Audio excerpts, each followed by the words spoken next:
रायगड महाराष्ट्रासह देश विदेशातील ताज्या बातम्या पाहण्यासाठी मॅक्स इंडिया लाईव्ह चॅनलला सबस्क्राईब करा आणि बेल आयकॉन दाबायला विसरू नका।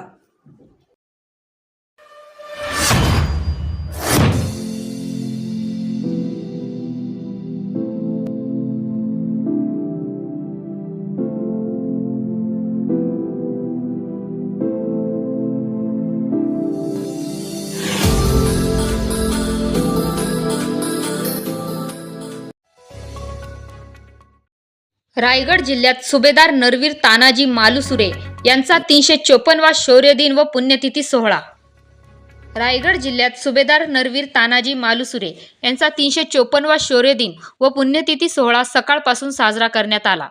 या कार्यक्रमासाठी रायगडचे पालकमंत्री उदय सामंत, खासदार सुनील तटकरे आणि आमदार भरत गोगावले, जिल्हाधिकारी किशन जावळे, रायगड जिल्हा परिषदेचे माजी उपाध्यक्ष चंद्रकांत कळंबे उपस्थित होते आणि उमरट येथे तानाजी मालुसरे समाधी स्थळी यांचा स्मारक आणि सुशोभीकरणाचा आज भूमिपूजन करण्यात आले। मुख्यमंत्री एकनाथ शिंदे यांच्या हस्ते व्हिडिओद्वारे ऑनलाईन भूमिपूजन करण्यात आले आणि भाषण करून शुभेच्छा दिल्या। उमरट विकासासाठी 10 कोटी मंजूरही केले। पुढच्या वर्षी नक्की येणार असंही सांगितले। यावेळी मुलांचे साहसी खेळ आणि ऐतिहासिक कार्यक्रम पार पडले। Dhamsheel Samant, news bureau, Raigad.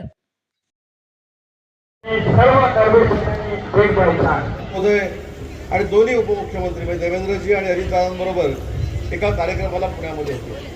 वडू नावाच्या गावामध्ये छत्रपती संभाजी महाराज यांचं एक फार मोठं स्मारक जे अतिशय प्रेरणादायी पुढच्या पिढीला ठरणार आहे ते देखील निर्माण करण्याचं काम या सरकारमधनं घेतलं। परंतु दुर्दैव आहे, ज्या लोकांनी छत्रपती शिवाजी महाराजांचा फोटो लावून पुतळा लावून मतं मागण्याचा प्रयत्न केला, तीच लोक ही स्मारक जाहीर झाल्यानंतर माननीय एकनाथ शिंदे साहेबांवर, देवेंद्रजींवर आणि अजितदादांवर टीका करतायत। मला एकच या ठिकाणी सांगितलं पाहिजे की शिवकालीन इतिहास आणि छत्रपती शिवाजी महाराजांचा इतिहास हा ज्वलंत इतिहास जर समोरच्या पिढीसमोर ठेवायचा असेल तर सरकारनं घेतलेलं हे पाऊल हे ऐतिहासिक पाऊल आहे आणि हे महाराष्ट्राच्या दृष्टीनं नाही, देशाच्या दृष्टीनं महत्त्वाचं आहे।